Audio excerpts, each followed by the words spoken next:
آپ کی زندگی کا مقصد آپ سے بڑھ کر ہے۔ آپ کی ذاتی تکمیل آپ کے سکون قلب بلکہ آپ کی خوشی سے بھی بہت بڑا اور عظیم ہے۔ یہ آپ کے خاندان، آپ کے کاروبار بلکہ آپ کے عجیب و غریب خوابوں اور تمناؤں سے بھی بڑا اور عظیم ہے۔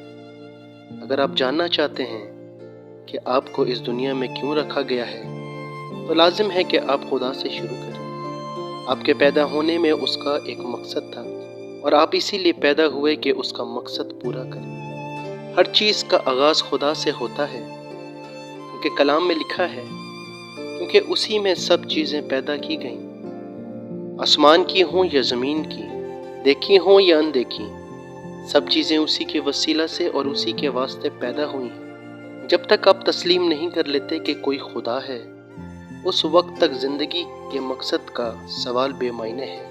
زندگی کے مقصد کی تلاش نے لوگوں کو ہزاروں سال سے حیران اور پریشان کر رکھا ہے۔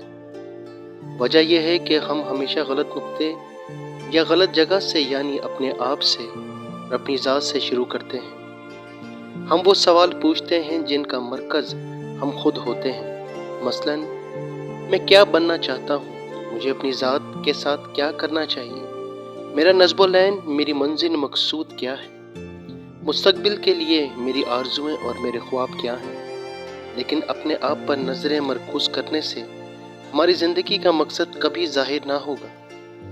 بائبل مقدس کہتی ہے، اسی کے ہاتھ میں ہر جاندار کی اور کل بنی آدم کا دم ہے۔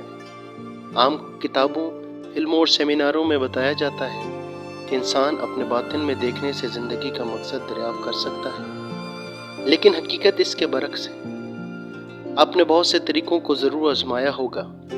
آپ نے اپنے آپ کو خلق نہیں کیا، اس لیے آپ کسی طرح بھی نہیں بتا سکتے کہ آپ کو کس مقصد کے لیے خلق کیا گیا ہے۔ اگر میں آپ کے ہاتھ میں کوئی ایسی ایجاد پکڑا دوں جو آپ نے پہلے کبھی نہیں دیکھی تو آپ کو اس کا مقصد معلوم نہیں ہوگا، اور وہ ایجاد خود بھی آپ کو نہیں بتا سکے گی۔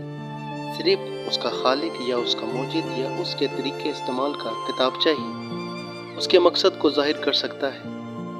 اسی طرح آپ اپنی ذات کو مرکز بنا کر شروع کریں تو اپنی زندگی کے مقصد تک نہیں پہنچ سکتے۔ ضرور ہے کہ آپ اپنے خالق خدا سے شروع کریں۔ آپ صرف اس لیے اس دنیا میں موجود ہیں کہ خدا چاہتا ہے کہ آپ موجود ہوں۔ آپ کو خدا نے بنایا ہے اور اپنے لیے بنایا ہے۔ جب تک آپ یہ نقطہ نہیں سمجھیں گے، آپ کی یہ زندگی بے معنی رہے گی۔ صرف خدا میں ہو کر ہم اپنی اصل، اپنے آغاز، اپنی شناخت، اپنے معنی، اپنے مقصد، اپنی اہمیت اور اپنے مقررہ منزل کو جان سکتے ہیں۔ دوسرا ہر راستہ آگے سے بند ملے گا۔ بہت سے لوگ خدا کو اپنے مقاصد کے حصول کے لیے استعمال کرتے ہیں، لیکن یہ فطرت کے خلاف عمل ہے اور اس کا ناکام ہونا یقینی ہے۔ آپ خدا کے لیے بنائے گئے ہیں، اپنے لیے نہیں، اور زندگی یہی ہے کہ خدا آپ کو اپنے مقصد کے لیے استعمال کرے، یہ نہیں کہ آپ اسے اپنے لیے استعمال کریں۔ بائبل مقدس واضح کرتی ہے کہ جسمانی نیت موت ہے مگر روحانی نیت زندگی اور اطمینان ہے۔ مراد یہ ہے کہ ان معاملات میں اپنے آپ کو مرکز بنائے رکھنے سے کچھ نتیجہ حاصل نہیں ہوتا، بلکہ خدا پر دھیان مرکوز کرنے سے ہم کھلی، کشادہ اور آزاد زندگی تک پہنچ جاتے ہیں۔